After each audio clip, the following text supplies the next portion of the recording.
नमस्कार, एक बार फिर से स्वागत है आपका अपने इस एजुकेशन चैनल पर।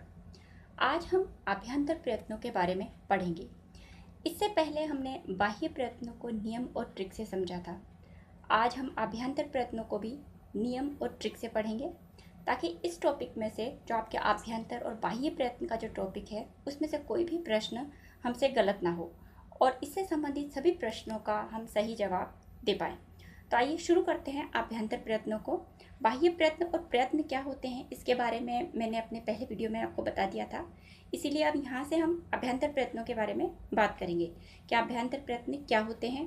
तो देखिए, आभ्यंतर प्रयत्न वर्णों का उच्चारण करते समय आंतरिक रूप से स्वर तंत्रियों के द्वारा जो प्रयास किया जाता है उन्हें आभ्यंतर प्रयत्न कहा जाता है। आभ्यंतर प्रयत्न, इन्हें मैंने एक टेबल में बनाया हुआ है। जैसा कि हम जानते हैं कि आभ्यंतर प्रयत्न 5 प्रकार के होते हैं: स्पृष्ट, ईषत् स्पृष्ट, ईषत् विव्रत, विव्रत और संवृत। अब इनमें पहले इनके बारे में देखते हैं कि स्पृष्ट प्रयत्न होते क्या हैं। तो स्पृष्ट प्रयत्न स्वर तंत्रियाँ सामान्य रूप से खुलती है, जिसमें वायु स्वर तंत्रियों के साथ घर्षण करती हुई बाहर निकलती है।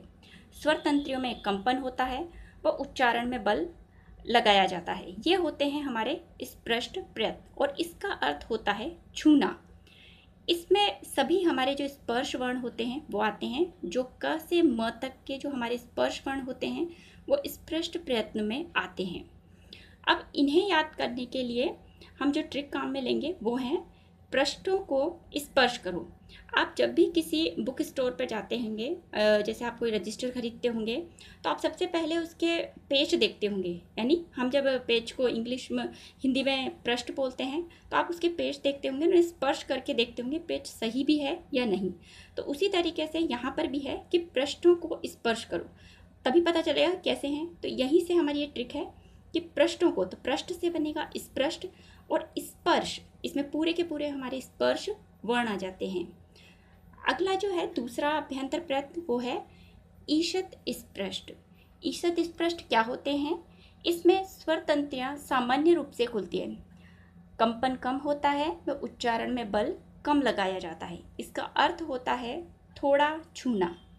इसमें यण वर्ण होते हैं जिन्हें हम अंतस्थ वर्ण भी कहते हैं, और ये होते हैं य, व, र, ल। अब इसे याद करने के लिए जो हम बोलेंगे वो ट्रिक है कि इसे स्पष्ट यूं करें।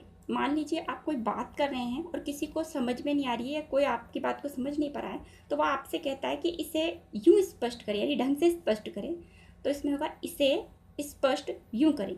तो इसे से बनेगा ईषत्, स्पष्ट से बनेगा स्पृष्ट और यूं से बनेगा आपके पूरे के पूरे यण वर्ण जो य, व, र और ल हैं। तीसरा जो है हमारा अभ्यंतर प्रयत्न वो है ईषत् विव्रत। ईषत् विव्रत क्या होता है? इसमें स्वर तंत्रियाँ बहुत कम खुलती है तथा बल ज़्यादा लगाया जाता है। वायु गर्म हो जाती है क्योंकि इसमें शल वर्ण होते हैं और संघर्ष व कंपन अधिक होता है। इसका जो अर्थ होता है वो है थोड़ा खुलना। इसमें हमारे शल वर्ण होते हैं जिन्हें ऊष्म वर्ण भी कहते हैं। इसमें हमारे श जो तालु वाला होता है, श मूर्धन्य और लास्ट स दंतव्य वाले, ये तीनों से आते हैं और ह भी आता है। तो जो शल वर्ण होता है उनका क्रम भी यही होता है, श, स और ह। अब इसमें हम इसको कैसे याद करेंगे? देखिए, ईवी शालू के पास, सिर्फ आपको ये लाइन याद रखनी है कि ईवी शालू के पास। ईवीएम मशीन होती है लेकिन हमने एम हटा दिया, ईवी रखी है कि ईवी किसके पास है? शालू के पास। ई से बनेगा ईषत् और वी से बनेगा विव्रत और शालू से बने आपके शल वर्ण जो श, स, ह हैं। चौथा जो हमारा अभ्यंतर प्रयत्न है वो है विव्रत। विव्रत जिसमें स्वर तंत्रियाँ पूर्ण रूप से खुल जाती है। इसका अर्थ होता है खुलना। इसमें हमारे पूरे 11 के 11 स्वर आते हैं। अब इन्हें आप याद रखेंगे इससे कि व्रत स्वरों से घिरा हुआ है। एक व्रत है और उस व्रत के चारों ओर क्या है? स्वर, यानी वो व्रत पूरा का पूरा किससे घिरा हुआ है? स्वरों से। तो व्रत स्वरों से घिरा। पांचवा जो अभ्यंतर प्रयत्न है वो है संवृत। इसका जो अर्थ होता है वो होता है बंद। इसमें अ आता है। तो ये हमारे पांचों के पांचों अभ्यंतर प्रयत्न हो गए हैं और इससे पहले हमने 11 बाह्य प्रयत्न पढ़े थे। आशा है कि आपको ये याद होंगे, और जैसा कि मैंने अपने पहले वीडियो में कहा था कि आप इन्हें सॉल्व ज़रूर करें। इसी से पता चलेगा कि आपको ये कितने याद रह रहे हैं, क्योंकि ट्रिक तो नियम के साथ ट्रिक इसलिए होती है ताकि आप उसे आसानी से याद कर सकें, लेकिन अभ्यास की उसमें ज़्यादा ज़रूरत होती है, क्योंकि ये व्याकरण का पोर्शन है और इसमें अभ्यास ज़रूरी है।